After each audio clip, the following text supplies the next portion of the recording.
Hi hello నమస్తే welcome to auto వాలా updates. ఈ మధ్య మన ఛానల్ అయితే కొద్దిగా వీడియోస్ అయితే లేట్ అయ్యండి. నాకు కొద్దిగా పర్సనల్ వర్క్ ఉండి అయితే నేనైతే కొద్దిగా లేట్ చేశాను. సో ఇక నుంచి అయితే వీడియోస్ అయితే తప్పనిసరిగా డే టు డే వచ్చేస్తాయి. సో ఇప్పుడే టూరిస్ట్ ఫ్యామిలీ అని ఒక ఫీల్ గుడ్ మూవీ చూశానండి. ఈ మూవీ 2 or 3 minutes రన్ టైంతో ఆల్రెడీ థియేటర్స్ రిలీజ్ అయ్యి పెద్ద బ్లాక్ బస్టర్ హిట్ అయింది. ఇప్పుడైతే హాట్‌స్టార్‌లో స్ట్రీమ్ అవుతుంది తెలుగులో కూడా. సో ఈ మూవీని లేపినంత ఈ మూవీలో ఉందా లేదా అనేది అయితే ఇన్ డెప్త్‌లో మాట్లాడుకున్నాం. ఈ మూవీ చూసాక నా ఎక్స్‌పీరియన్స్ చెప్పాలంటే నాకైతే చాలా బాగా నచ్చిందండి. రీసెంట్ టైమ్స్‌లో 'అనగనగా' మూవీ చూశాను. ఆ తర్వాత ఈ మూవీ. ఈ 2 మూవీస్ చాలా బాగా నచ్చాయి.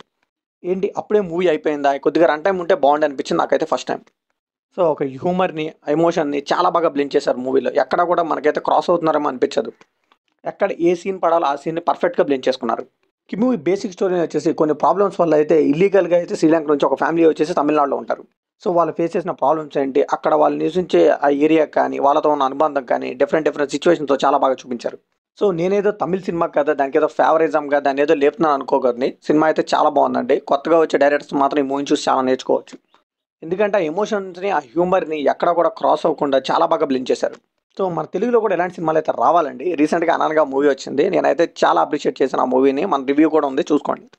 సో లేకపోతే మన తెలుగులో వచ్చే మూవీస్ అన్నీ కూడా మాస్ మసాలా మూవీస్. ఒక 'లైలా' లాగా చీప్ వల్గర్ డైలాగ్స్‌తో వస్తాయి. లేదంటే యాక్షన్ ఫైట్ సీక్వెన్సెస్ ఓవర్‌గా పెడతారు సీక్వెన్స్ కూడా. ఒక మన 'కళ్యాణం' గారి సినిమా వచ్చింది రీసెంట్‌గా.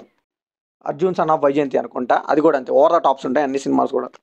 సో ఇలా క్లీన్, నీట్ కామెడీ అంటే ఫ్యామిలీ అందరితో కూర్చొని మనం ఎక్కడ ఇబ్బంది పడకుండా చూడే మూవీస్ అయితే చాలా తక్కువ వస్తున్నాయి మన తెలుగులో. సో కొద్దిగా కంటెంట్ విషయంగా అయితే ఈటీవీ వాళ్ళు మంచి కంటెంట్ ఇస్తారండి.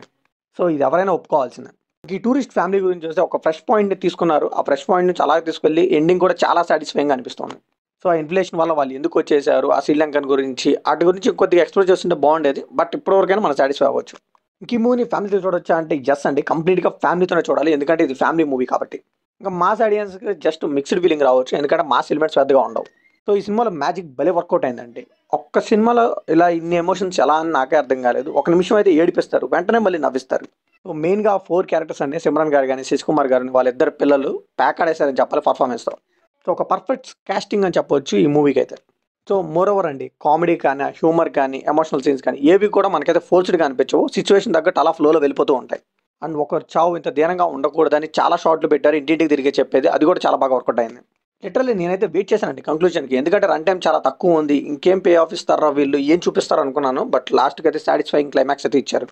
కిమ్మిలో సినిమాటోగ్రఫీ గాని, బీజీఎం గాని, సాంగ్స్ అయితే వినడానికి కొద్దిగా ఇబ్బందిగా ఉన్నా గానీ, వీడియో సాంగ్ పరంగా అయితే చాలా బాగున్నాయి. చాలా ప్లస్ అయ్యాయి మూవీకి కూడా. సో ఫైనల్‌గా నేను చెప్పేది ఒక్కటేనండి. ఈ మూవీని అయితే మిస్ అవ్వద్దు. ఈ వీకెండ్‌కి మీ ఫ్యామిలీతో చక్కగా చూసేయండి. సో ఇది కంప్లీట్‌లీ నా ఒపీనియన్ మాత్రమే. మరి ఈ మూవీ మీకు ఎలా అనిపిస్తుందో కామెంట్‌లో షేర్ చేసుకోండి. లైక్ చేయండి, షేర్ చేయండి, బెల్ ముందు సబ్స్క్రైబ్ చేసుకోండి.